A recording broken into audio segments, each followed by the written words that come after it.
all that we have invented, the symbols in a church, the rituals, they're all put there by thought. Thought has invented these things. Invented the Savior, invented the temples in India and the contents of the temples. Thought has invented all these things called sacred. You can't deny that. So thought in itself is not sacred. And when thought invents God, God is not sacred. So, what is sacred? That can only be understood or happen when there is complete freedom from fear, from sorrow, and when there is this sense of love and compassion with its own intelligence. Then, when the mind is utterly still, that which is sacred can take place.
It was a late summer afternoon. Near the shore, a group of children were playing. One of the boys, though ragged and undernourished, stood apart from the others. He was described as having a special radiance. A pure and shining atmosphere surrounded him. Because of these qualities, the child was singled out and chosen to be the vehicle for the coming world teacher. This discovery was not an isolated revelation, for it was believed that humanity was entering a new age, an age that would bring with it a new Messiah. During the early decades of the 19th century, science was beginning to replace religion as the savior of humanity. As the monolithic church splintered, new organizations emerged, offering a balance between science and religion. One of the many new groups, the Theosophical Society, spread rapidly throughout the world. Founded by Russian-born Helena Petrovna Blavatsky and the American Henry Steele Olcott, its objectives were to seek truth in the ancient religions of the East, to investigate the unexplained laws of nature, and to promote universal brotherhood. So attractive were these ideals that by 1881, the Society had become a worldwide institution with over 100,000 enthusiastic members. Helena Blavatsky was a deep student of metaphysical lore and was sought after by those who believed her to possess psychic powers. Derided by some as a charlatan, she was, however, a serious writer, and in 1888 published her greatest work, 2 tremendous volumes entitled The Secret Doctrine. Annie Besant, a young journalist, was asked to analyze the work for London's Review of Reviews. Turning the pages, she was dazzled by what she read. To her, disjointed facts were now seen as parts of a mighty whole, and the puzzles, riddles, and problems of her life seemed to disappear. Within weeks, Annie Besant made a lifelong commitment to Theosophy. This sudden step was not out of character for the impetuous Mrs. Besant. She was already well known to Victorian England as an orator, educator, energetic feminist, and a pioneer on behalf of the emerging labor movement. She organized a strike of match girls at Bryant and May's factory. Her sense of social justice led her to become a Fabian socialist along with Sidney Webb, George Bernard Shaw, and Ramsay MacDonald. After Blavatsky's death, Annie Besant became head of the society and the most influential force for the Theosophical ideal. It was she who forged Blavatsky's unwieldy philosophy into a popular movement. Many of the world's religions speak of a hero or savior who appears in a time of crisis to help mankind. In The Secret Doctrine, Blavatsky described how such a teacher would define truth in terms suitable for a new civilization. Over the years, this theme had been developing in Besant's mind. By 1900, she was convinced that the time had come for the reappearance of a great spiritual leader. Even now, she was lecturing in India, Europe, and the United States on the coming of a world teacher. Expectations were spreading throughout the society, and thousands thronged to hear her lectures. Charles Webster Leadbeater was another leading member of the society. He and Besant worked closely together and seemed to complement each other, as Alcott and Blavatsky had done years earlier. The year was 1909. C.W. Leadbeater had moved to India and was now living at Adyar, the Theosophical headquarters near Madras. Each day he would stroll with a group of friends along the beach on the Bay of Bengal. It was there that the young Jiddu Krishnamurti was discovered. In spite of the child's thin, uncared-for appearance, Leadbeater saw qualities so remarkable that he announced that this Brahmin boy would fulfill the long-awaited prophecy. Krishnamurti was to be prepared as a vehicle for the world teacher.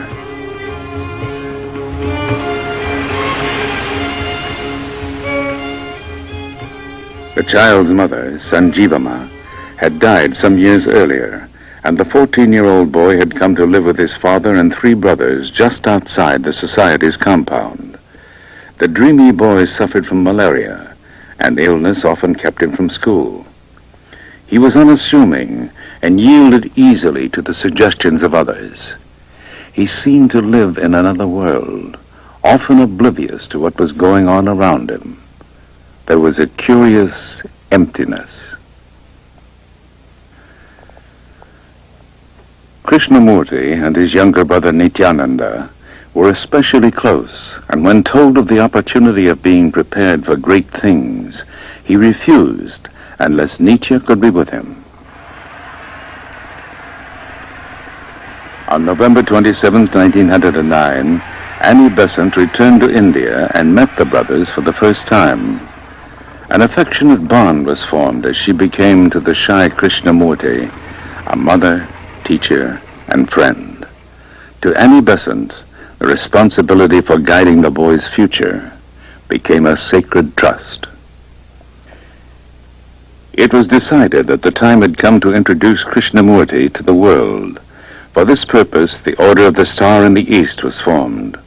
With Krishnamurti as its nominal head and under the guidance of Annie Besant, the order hoped to prepare its members to accept the world teacher and his message. During the Theosophical Convention held at Benares that year, nearly 400 new members joined the Order of the Star. A glorious future was foreseen as members spoke of the second coming. In a wave of emotion, the new members fell at the boy's feet and Mrs. Besant publicly announced that Krishnamurti was to indeed become the vehicle for the world teacher. By the end of 1911, the mold had been cast, and the destiny of the young boy seemed assured. Narayana, the boy's father, was not as easily convinced. This deification might make him the laughingstock of India, and he threatened to deprive Mrs. Besant of their custody. She quickly intervened by describing the advantages of an English education and stressed the special advantage of his sons becoming Oxford graduates. On January 19, 1912, Narayana signed a document allowing Krishnamurti and Nitya to be taken to England. He was unaware that it would be 10 years and involve a lengthy lawsuit before his sons were to return.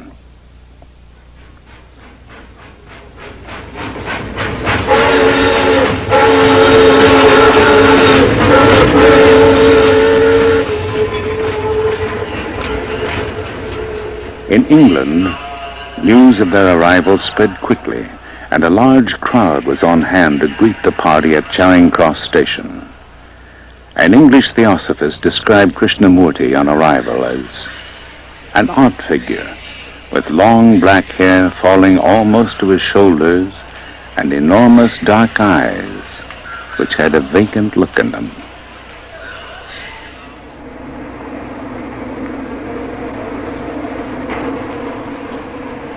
When I went to Europe for the first time, I lived among people who were wealthy and well-educated, who held positions of social authority. I walked about the streets, watching the faces of people. I went to theaters. I saw how people amuse themselves, trying to forget their unhappiness. I saw people with political, social, or religious power. I watched the amusements of the young people.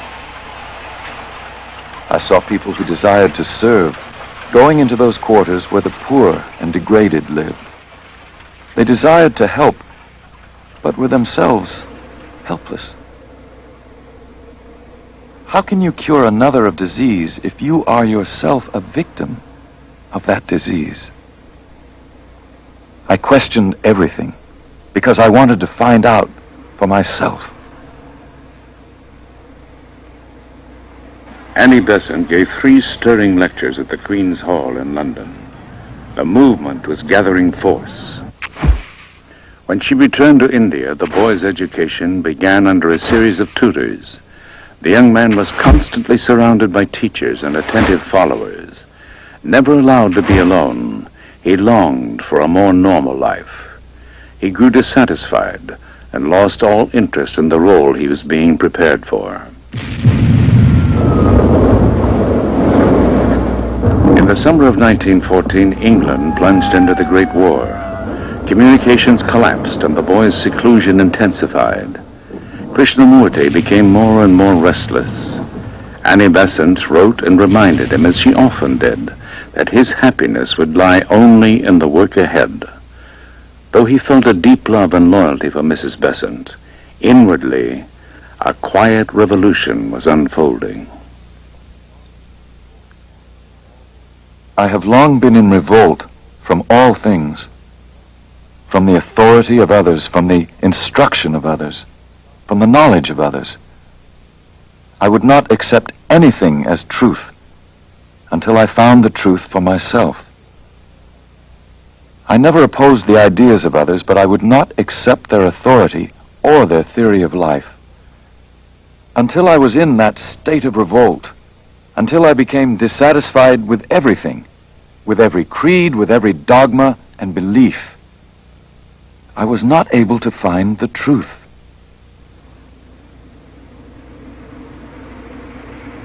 The boys worked hard to pass their college entrance examinations. Nitya had little difficulty, but Krishnamurti was a slow and indifferent student. To everyone's disappointment, it became clear that he would not be accepted by either Oxford or Cambridge. The close of the war in 1918 brought increased activity among theosophists. In India, Annie Besant was deeply absorbed in problems of education and political action. She was in the forefront of the struggle for Indian independence, along with Gandhi and others.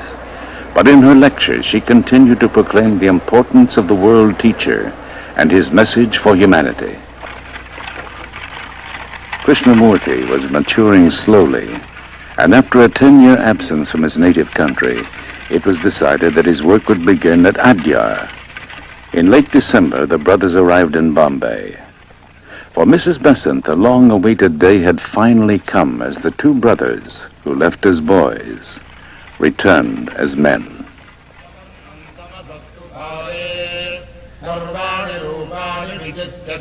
When I came to India, I saw that the people there were deluding themselves equally, carrying on the same old traditions, treating women cruelly.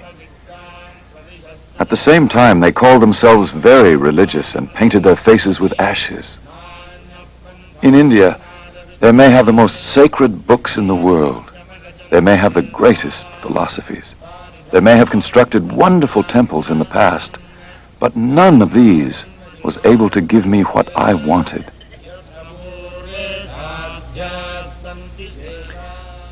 As head of the Order of the Star, the shy young man plunged into his work. He wrote numerous books and articles for Star publications. There were lectures to give and meetings to attend. The brothers undertook a heavy schedule, speaking in India, England, Australia, and Europe. These travels became a heavy strain on Nietzsche. He became ill and was diagnosed as having tuberculosis. California was suggested as having a healthful climate for consumptives and an ideal place for recovery. In the summer of 1922, the loan of a small cottage in the Ojai Valley brought the young men to America for the first time. Writing to Mrs. Besant, Nietzsche described their new surroundings. In a long, narrow valley of apricot orchards and orange groves is our home, and the hot sun shines day after day to remind us of Adyar. The Indians call our valley the Ojai, or the nest, and for centuries they must have sought it as a refuge. For a time, Nietzsche seemed to recover, but perhaps best of all, they were alone. Privacy had been a luxury denied them since childhood, but now in the silence of the valley, Krishnamurti had an opportunity to be with himself. He walked alone in the hills, climbing through orange groves and scrub brush. As the days passed, a strange uneasiness seized him. He became ill and complained of intense pain and suffocating heat. There were periods of unconsciousness as the strange process reached its peak. Agitated and feverish, he insisted on walking alone, but was urged instead to rest under a young pepper tree that stood near the cottage. It was there, in the stillness of the night, that a transcendent event took place that shook his life to its foundations.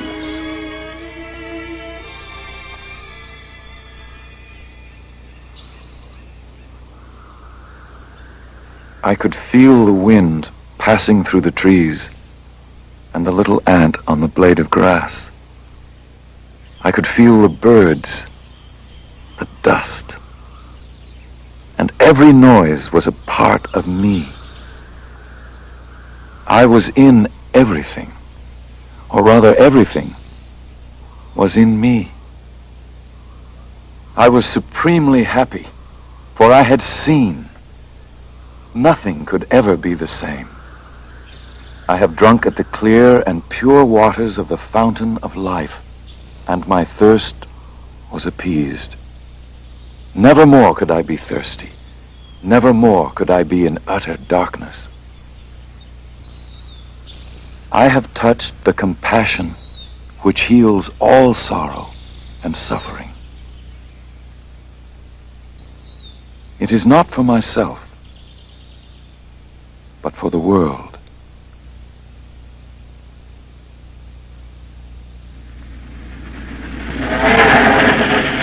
To describe his new perceptions, Krishnamurti embarked on a worldwide speaking tour. The change was unmistakable.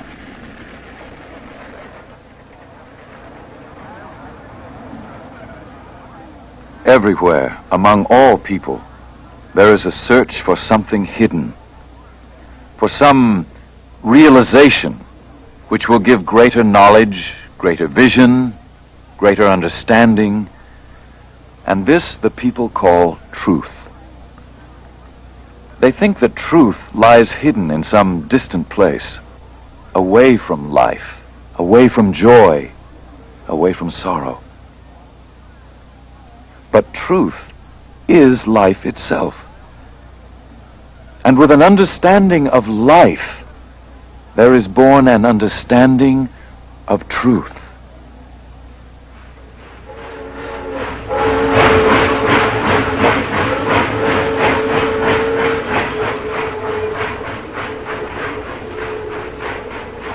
While traveling, a sudden hemorrhage brought back fears for Nietzsche's health.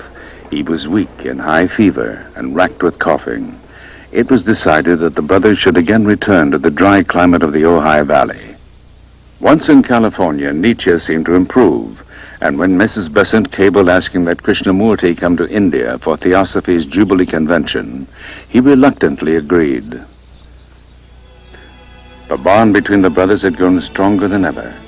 There was unquestioning faith that Nietzsche was essential to the work ahead, and because of this, his life would be spared. While en route, a cable arrived saying that Nietzsche had influenza. A later wire read, "Flu rather more serious. Pray for me."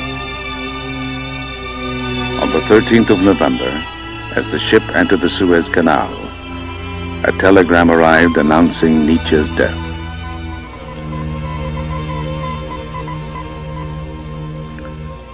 The news broke Krishnamurti completely. It did more. His entire philosophy of life, the implicit faith in the future, and Nietzsche's vital part in it all, appeared to be shattered at that moment.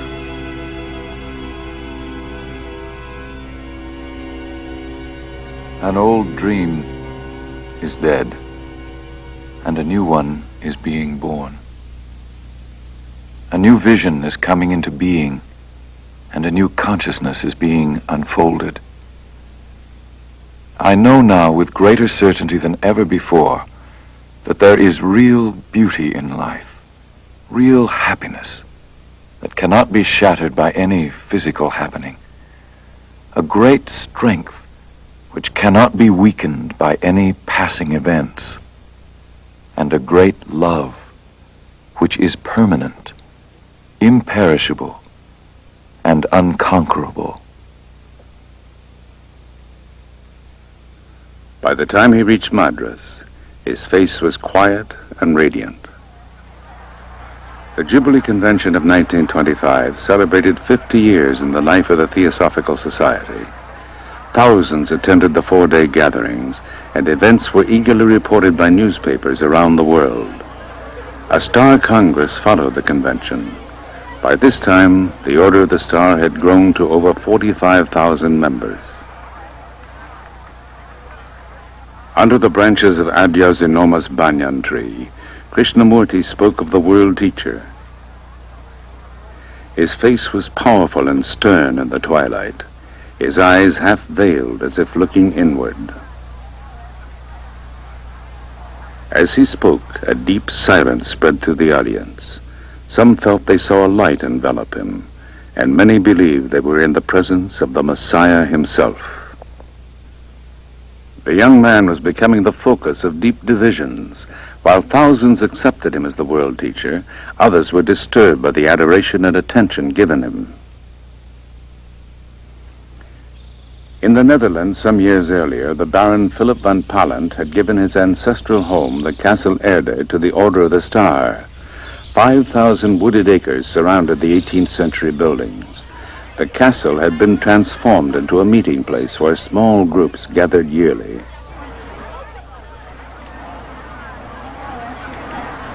The change that was taking place in Krishnamurti was to intensify the following week at the Oman Star Camp of 1926. Close to the Castle Erde, the Oman camp attracted over 2,000 people of every nationality. There were huge tents for meetings and for meals. Lectures were given, and every evening Krishnamurti lit a bonfire and spoke to the gathering.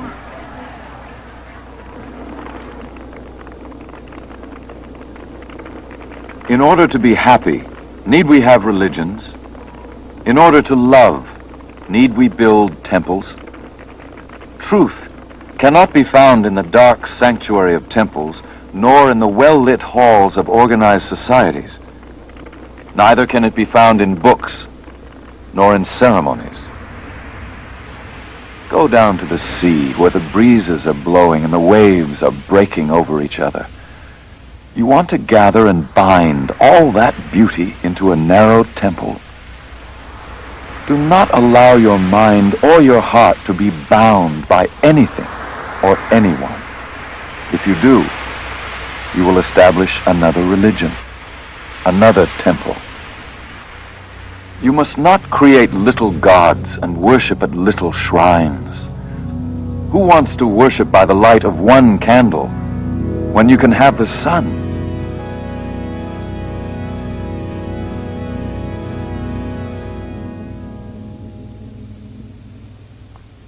It was increasingly difficult to reconcile Krishnamurti's vision of truth with the forms and structures not only of Theosophy, but all organized religions. His rejection of spiritual authority was a threat to the society and its lifelong members. There was open hostility as the organization seemed to be pulling apart. Lines were drawn, as some stood firmly with him, while others clung to their cherished beliefs. Lady Emily Letchens, who had been close to Krishnamurti since 1911, shared the bewilderment that many felt. How strange it seems, she said, that for 17 years we have expected a world teacher, and now when he speaks we are hurt or angry. He is making us do our own work, and that is the last thing we expected of him.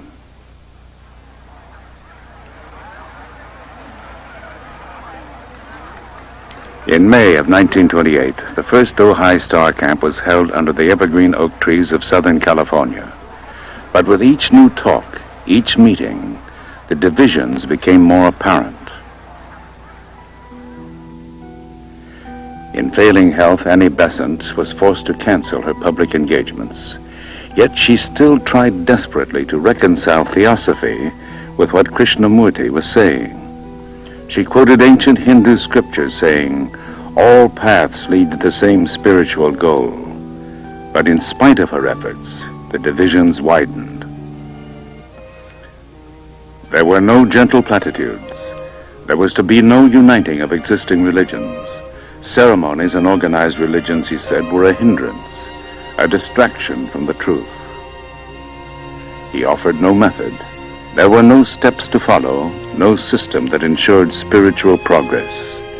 His vision of truth was absolute.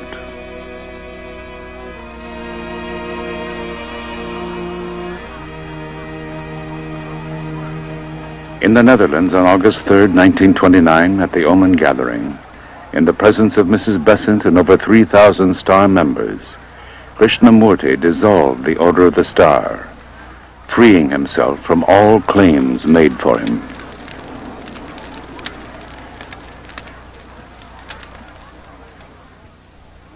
I maintain that truth is a pathless land, and you cannot approach it by any path whatsoever, by any religion, by any sect. That is my point of view, and I adhere to that absolutely and unconditionally. Truth, being limitless, unconditioned, is unapproachable by any path whatsoever. It cannot be organized, nor should any organization be formed to lead or coerce people along any particular path. If an organization be created for this purpose, it becomes a crutch, a weakness, a bondage, and must cripple the individual and prevent him from the discovery of that absolute, unconditioned truth. You can form other organizations and expect someone else. With that, I am not concerned. My only concern is to set man absolutely and unconditionally free.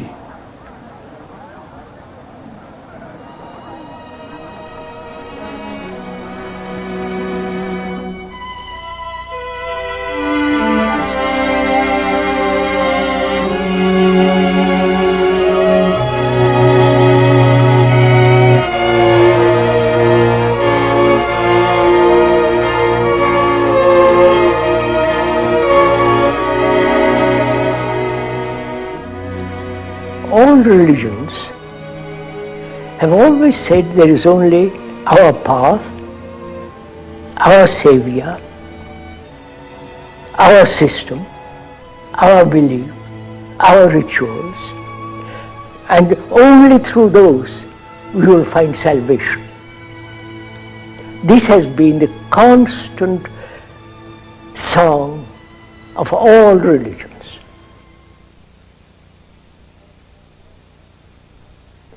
And I happen to have said many, many years ago, which has so true, that there is no path to truth.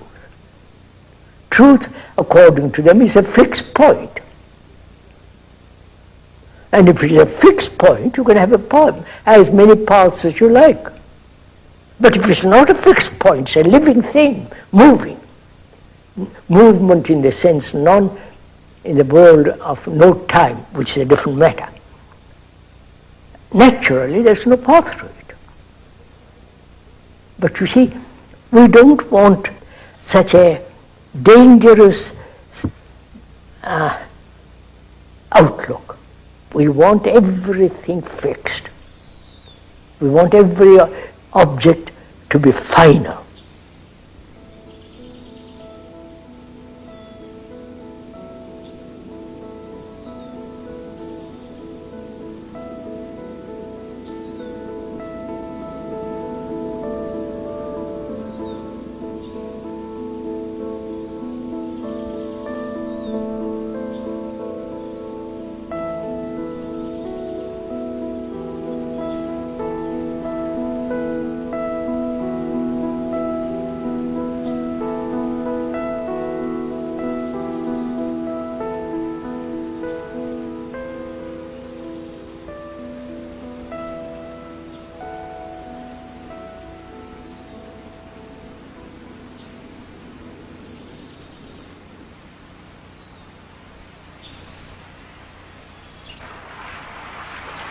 I'd like to go into the question of what does it mean that a human being should bring about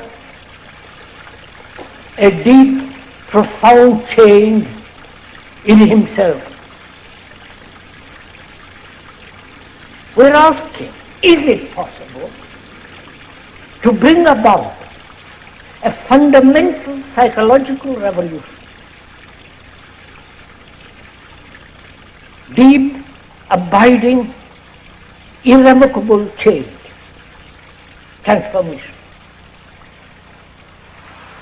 One has lived as a limited, contained, narrow individual. And it's very, very difficult to see the truth that you are the rest of mankind. That in you is the whole of man. That is, you as a human being is part of the world. You are the world. Not an idea, not something that's intellectually has been put together by reason and you say, yes, quite right. But the reality of the truth of it, that you represent as a human being the rest of humanity. Well, you suffer, you're anxious, you're uncertain, confused, miserable, fearful, hurt, everything. And every human being has this. So your consciousness is the consciousness of mankind. From this arises another question, which is, consciousness contains mankind's sorrow. Not only your particular little sorrow, you have the sorrow of mankind. You understand? What an enormous perception that is. If you see it.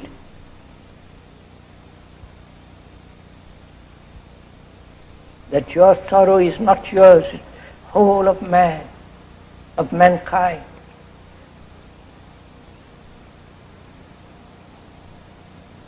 Then you don't cry.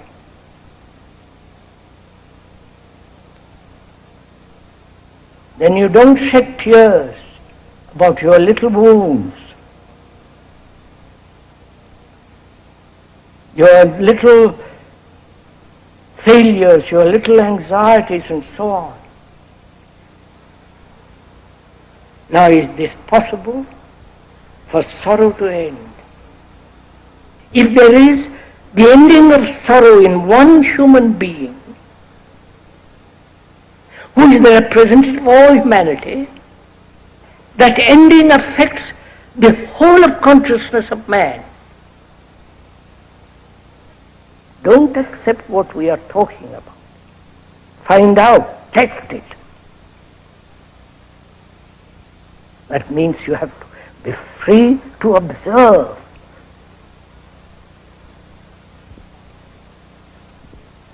To observe without any wish, any longing, any pressure, to observe that is to observe a lovely flower.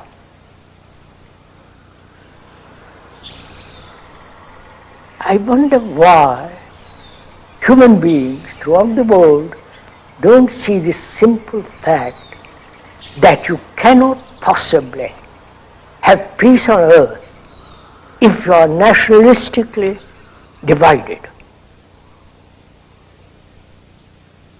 We want order outside in the world, politically, religiously, economically, socially. In our relationship with each other, we want order. We want some peace. We want some understanding. And if the inward psychological state is not orderly, not conflicting, not contradicting, if that state in consciousness is quiet, steady, clear, then you can bring about order in the world. Now what we are trying to do is try to bring order legislatively, nationally, and so on, order out there in the world, which has been proved over and over again that totally brings about disorder.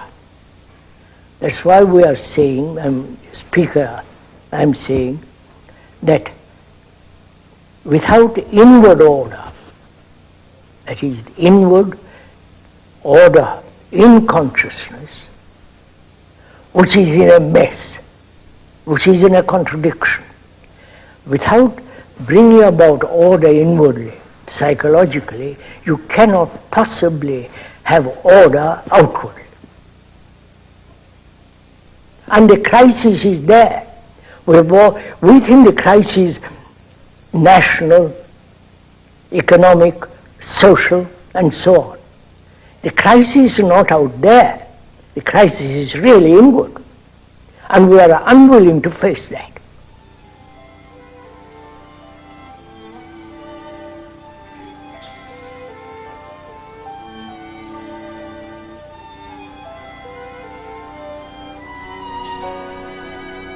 We want to get X all by itself. What can we do next? Just thinking of your algebra. What kind of tools could we use?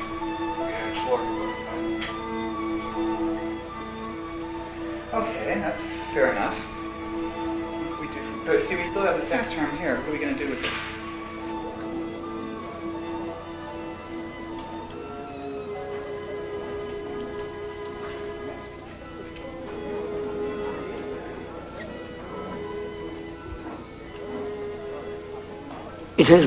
It is our educational way of living and tradition and so on, that something can be given to somebody else. Jesus can give you salvation, or a guru can save you, or your wife can help you.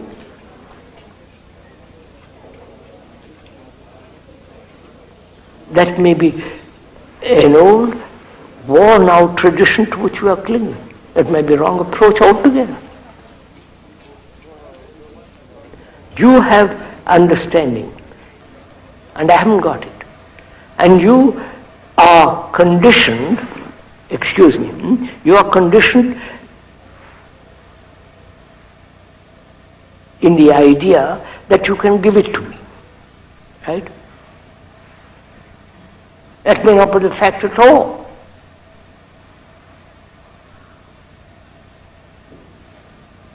Psychologically, inwardly, do you depend on somebody? Say, please help me to be free of my arrogance.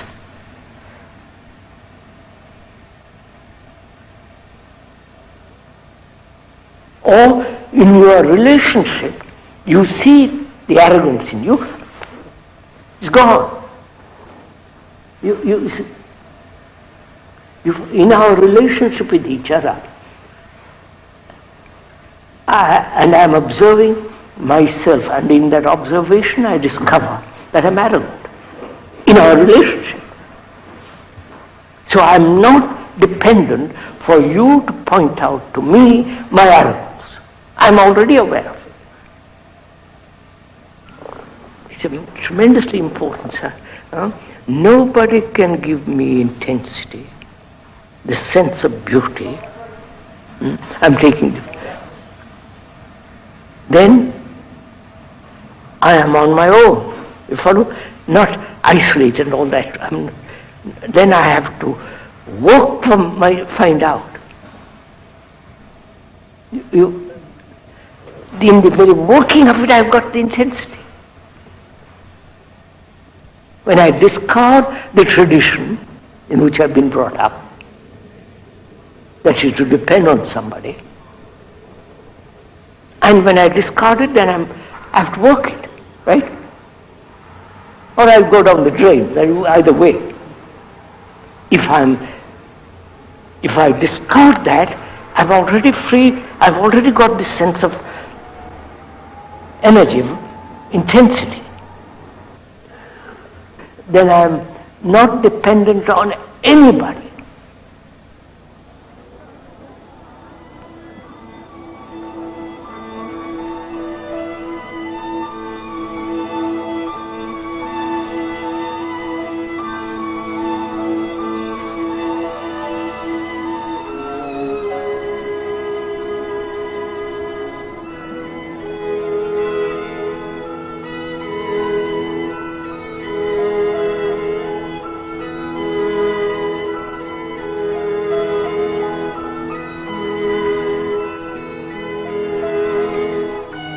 Can I observe myself through relationship?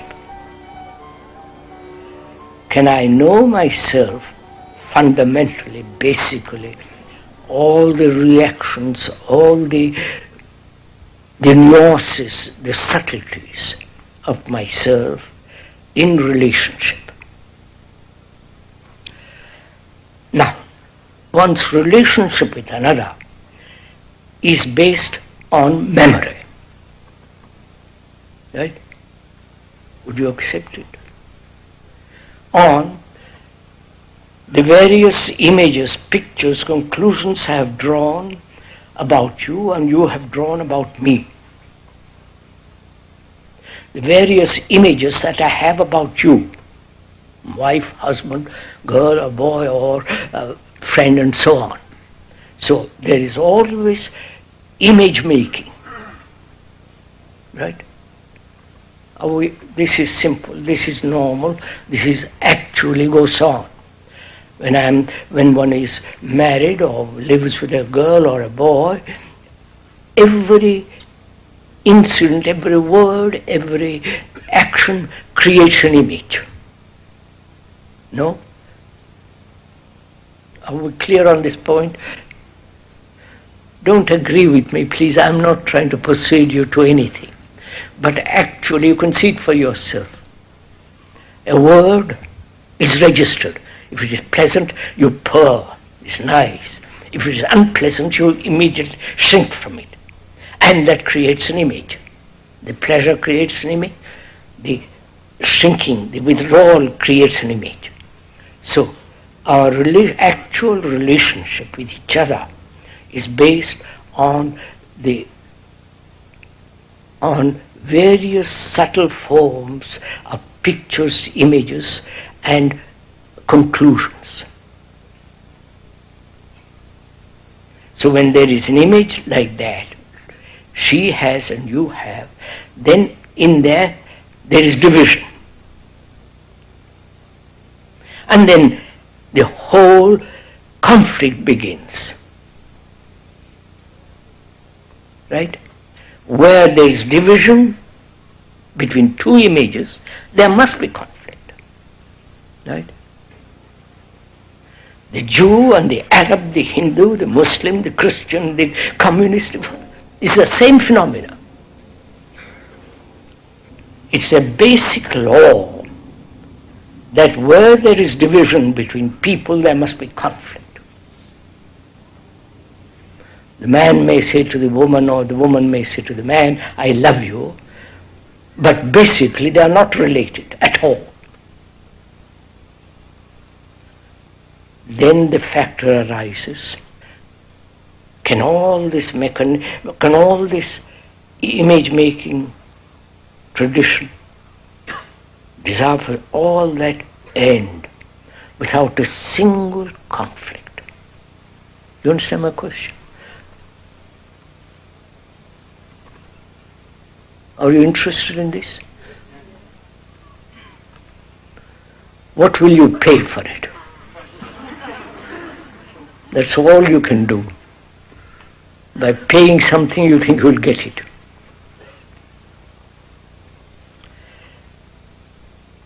Now how can this mechanism of image making, not just image making, the desire for certainty, the tradition, the whole structure of that, can that end? Right? Are you asking that question?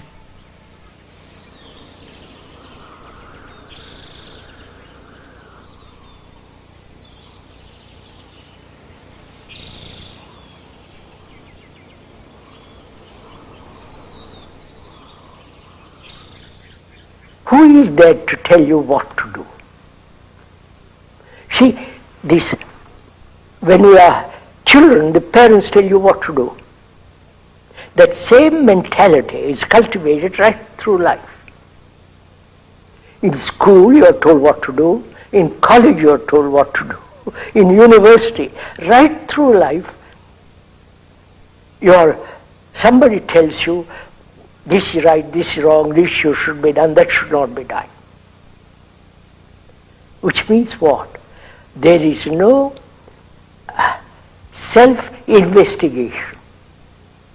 There is no saying, I am really the rest of mankind, but you are. Because every human being right through the world goes through great deal of suffering, great deal of pain, great deal of anxiety, uncertain, confused, insecure, like you, like the rest of the world. We don't accept that. We think my suffering is totally separate from other people's suffering. And so, we have this mentality that I must have somebody to tell me what to do.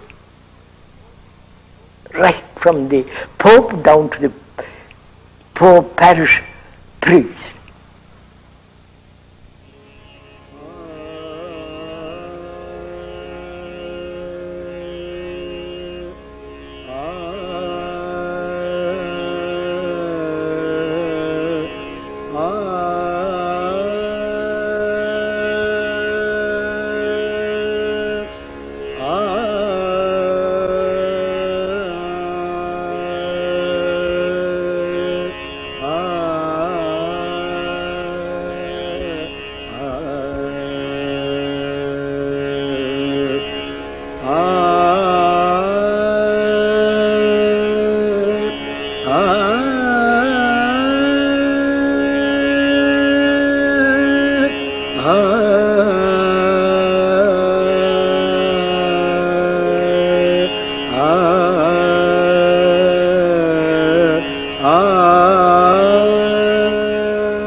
Really, one should ask a question, why human beings, though they have extraordinary knowledge, and yet nobody is willing to change? Why? Is it that they find security in the habit, in the pattern? Your pattern, my pattern, the Christian pattern, the Hindu pattern, the Buddhist. They're all patterns, a way of thinking. So, patterns may be dangerous altogether because they divide people. And religions have divided people. Their rituals, their beliefs, their faith, their saviors. Now, to break away from all that requires intelligence, requires investigation, study. Nobody is willing to do that. Om Shanti Shanti Shanti Hari Om Tat Tat. Tumi Bandhu Tumi Nath, Tumi Bandhu Tumi Nath, Nishidina Tumi Amar, Nishidina Tumi Amar, Tumi Bandhu Tumi Nath, Tumi Bandhu Tumi Nath, Nishidina Tumi Amar, Nishidina Tumi Amar, Tumi Bandhu Tumi Nath, Tumi Bandhu Tumi Nath, Nishidina Tumi Amar, Nishidina Tumi Amar, Tumi Shuka Tumi Shanti, Tumi Shuka Tumi Shanti, Tumi hai Amrita Padar, Tumi hai Amrita Padar, Tumi Bandhu Tumi Nath, Tumi Bandhu Tumi Nath, Nishidina Tumi Amar. From childhood, we are taught comparison. We say you must be as clever as your brother. Or in school, you get better marks than somebody else. So you're always being compared, and you learn to compare, don't you? I say, don't compare yourself with anybody. Right? You ever heard that? Right?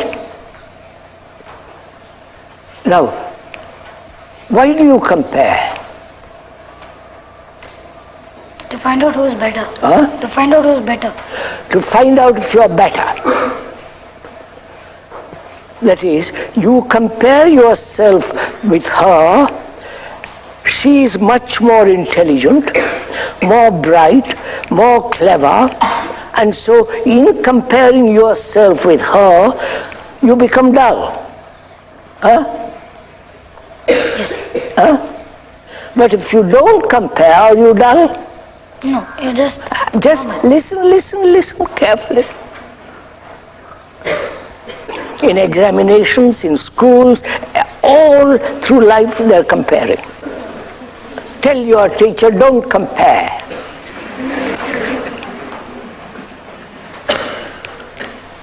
The relationship between the teacher and you, she knows more than you do, right? academically.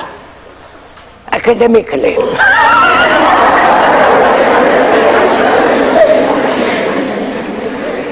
By Jove. You're very bad. Academically, you know more than he does. Now, she's teaching you about biology. And she's giving you marks, right? And gradually helping you to pass that examination. Now, can she teach you without the idea of examination? How do you test yourself, sir? What? Without examination. Yes, sir, without examination. How do you test yourself without examination? You mean the examination is going to tell you how you have learned? Maybe, sir. I mean, listen, you're too quick. Find out. You're also used to examinations. That's your tradition. That's your habit. And when you question that, you say, yes, what shall I do? And you get nervous, frightened. When I was learning, when I was at school in England, I never passed one examination. Right? I went through all the examinations, but I sat in the hall without writing a thing.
Are you interested in all this? What do you consider is life? Your life. What is your life? What is that life that you daily live? Dependence, attachment, pain, annoyance, anger, irritation, sorrow. You know all this, don't you? This is your daily life. Going to the temple and doing some kind of noise with the bell and doing puja, doing yoga. That we say that is our life. Then what do you mean by a religious life? You tell me, what does religion mean to you? The word religion means to gather all your energy. That's all they mean. You understand, sir? To gather all your energy to inquire, to find. Right? Would you? Not all the nonsense of temples, rituals, and all this either, sir. What you put on your head. You see how you all agree? The meaning of the word. That means gathering every particle of energy that you have to inquire into what is truth and what is reality, to inquire into what is meditation, to inquire into why human beings live the way we are living, to inquire if there is an end to sorrow, to inquire into what is love, whether one can live without any effort, and control all that is implied in that word. A religious life implies being a light to yourself, which means no outside authority. We are talking about having no spiritual authority, including me, the speaker.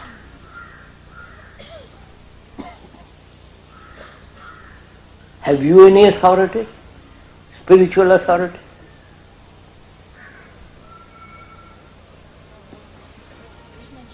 You have had various Guru Mahatma, Mr. Gandhi, and so on, all the way from the 6th, 5th, 4th, 3rd century, down to the present. And where are you, having been led for these thousands of years? Where are you? Or you want to be still led?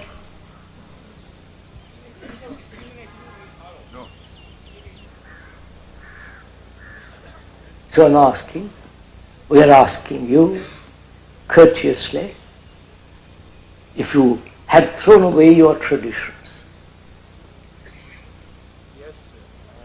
Traditions being nationality, your caste, your beliefs, your rituals, going to the temples, all that. Have you thrown it away? No? No. Then how can you find out what a religious life is when you are blind?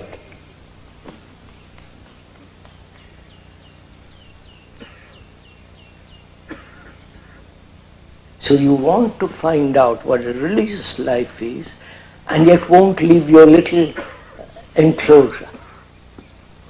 Right? You are tied to your tradition, and you want to inquire into something that demands a mind that is capable, a heart that can really love. Without that, freeing yourself from your tradition, your culture, your belief, how can you find out anything? You can repeat what the Gita said, or the Upanishads, or some other book. What value has it? I was told the other day, some of the gurus now give lectures or talks on Gita. Is that right? Yes. And there are hundreds and thousands go and listen to it. What value has it? What are we all playing at, sirs?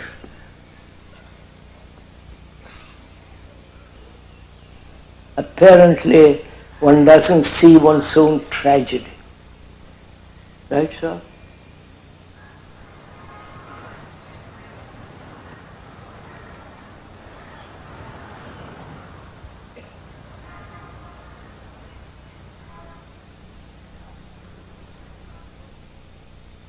Psychologically, why should I accept what somebody else says? When I realize that I am the rest of mankind, mankind is me. The me is the history of mankind, the book of mankind. If I know how to read it, I don't depend on anybody. So, can I, without distortion, without prejudice, without choice, be aware of the content of this book, which is me. To read it very carefully, never distorting it, requires a great deal of attention, great deal of energy, intensity, immediacy. And we are not willing to do all that because we think that's too tiresome. Tell me quickly what to do and I will do it, or I may not do it. Generally, I may not do it. And I personally think that this psychological guidance by another, whether it is the religious guidance or the the guidance of the psychologists, is totally wrong as far as because then you're making humanity into children who have to be guided, told, encouraged. We are grown-up human beings after 5 or 10 million years.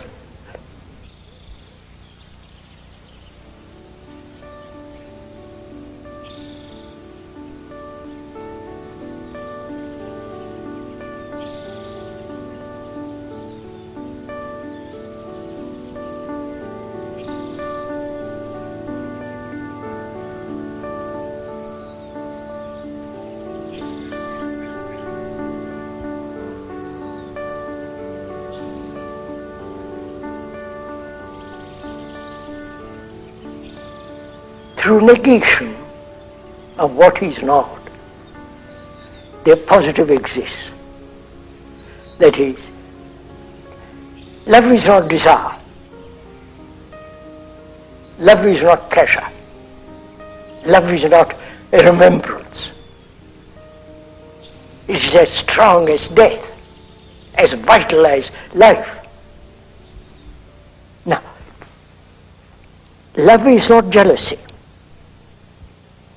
Now, can one be free of jealousy? Where there is love, there is no ambition. Where there is love, there is no authority. Where there is love, there is no possession, attachment. Now, if you intelligently observe logically that is not, and you put it out of your psychological system, then the other flowers, but it's a perfume of its own. But when you begin to describe what it is not.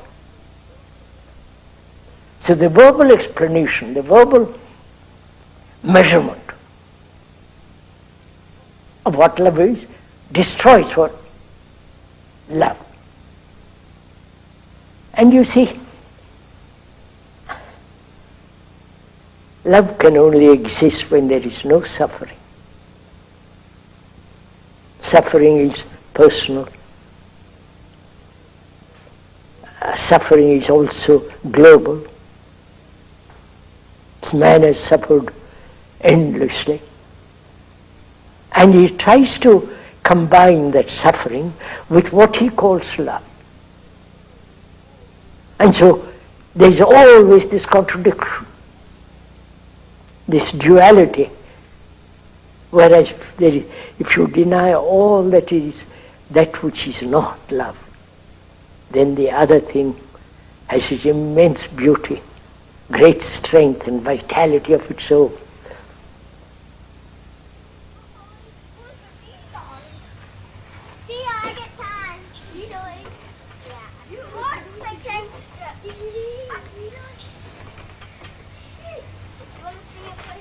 Now, why do we have to learn mathematics, or why do we have to learn science? Because part of mathematics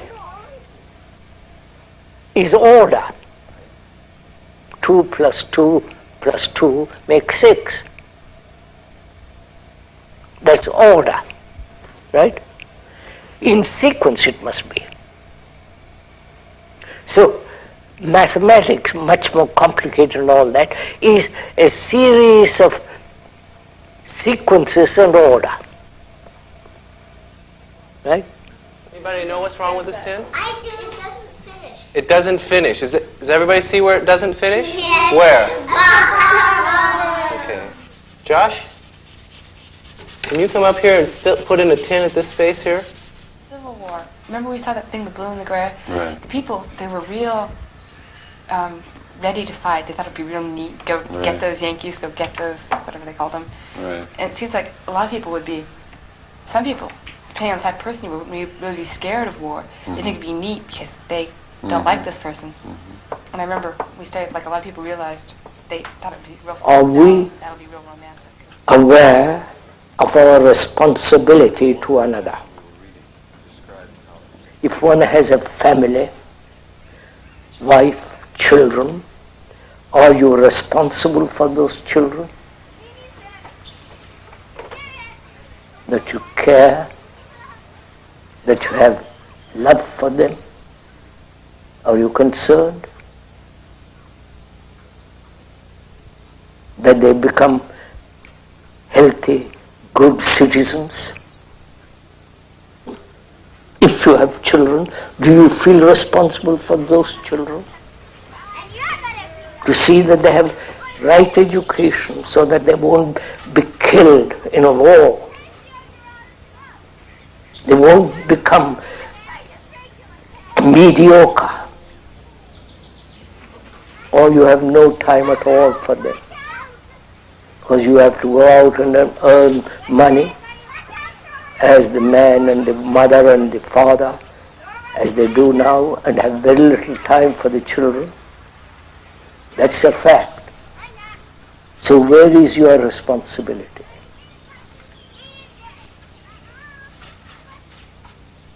The family is breaking up in this country, right? Divorce, after 2 or 3 years of sexual relationship with a man or with a boy or a girl, it breaks up. Another relationship is formed. Children may be born out of it, but there is a divorce. So gradually, this word responsibility is losing altogether its meaning. Please do pay attention to what we are saying. There is feeling of responsibility and feeling responsible for. You see the two different things. That is, one feels responsible for this grove, for this beautiful place, or you feel responsible. When you're walking down the road, you feel responsible to pick up a piece of paper that's been thrown down. You feel responsible. So you're wherever you are responsible for everything around you. But if you are merely responsible for this one little thing, it becomes that responsibility assumes a very narrow, rather shoddy little meaning.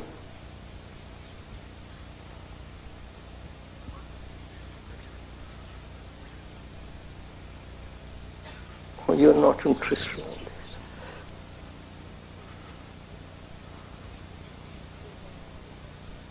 So one asks, what are you interested in? I think that's a legitimate question. can talk about love, freedom, and the beauty of the sky, but there's only outside interest. But basically, what are we interested in? That's right. You are interested in yourself, right? Which is perfectly right. Each one is interested in himself. On that, our society, culture, religion is based, right? Each one interested in himself, his progress, his expression, in all the rest of it.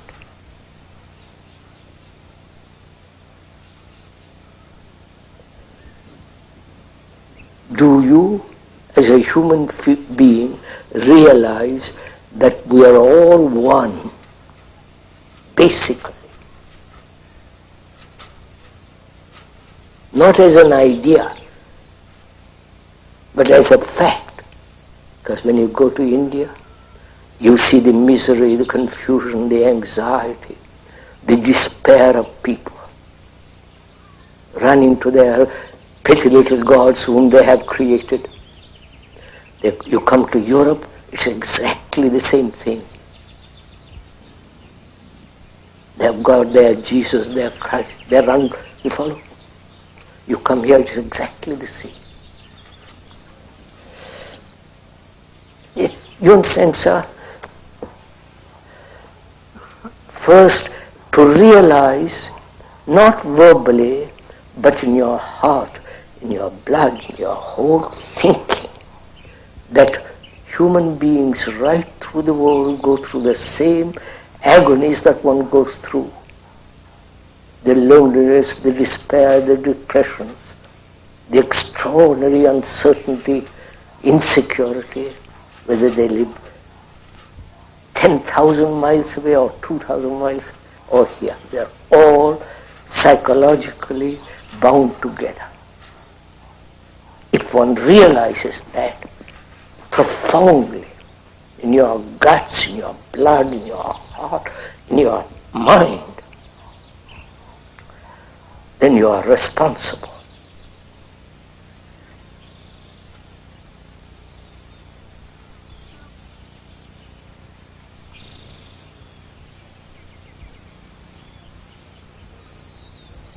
You've heard all this, you as a human being. Why don't you change? What prevents you? If each one of us asks that question, not verbally or merely intellectually as an entertainment, but ask that question most seriously and deeply, what's your answer? What's your answer to this problem that human beings have lived this way for millennia upon millennia? Why haven't they changed? Why haven't you, who are listening now, why haven't you changed? You know, if you don't change, what's the consequences are? You'll be nationalistic, you'll be tribal, insular, isolated, and therefore having no relationship globally, fighting, building up more and more armaments, destroy each other. Now, why don't you, if you are at all serious in this matter, why don't you ask yourself that question? Why am I, a human being who have been through all this, why haven't I changed? What would be your answer? Either you are not serious, you want to live a very, very superficial life, and that superficiality temporarily satisfies you, or you really don't care. As long as you have immediate pleasures, immediate satisfactions, you really don't care. You don't care for your children if they are murdered. If you really have no deep love, affection for them, If you had, you would prevent all wars. So apparently, none of these things mean anything to you. Or probably you are so deeply conditioned psychologically. Of course, we are biologically conditioned, that's a different matter altogether. But psychologically conditioned, and one is not aware of it.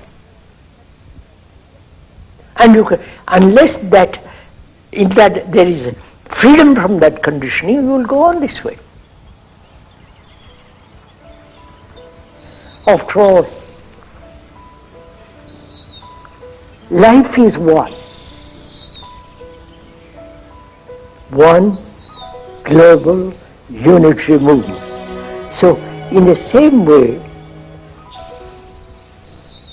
our consciousness is common to all mankind. Now, if I radically change, surely it affects the rest of the consciousness of man. Now, why don't you change?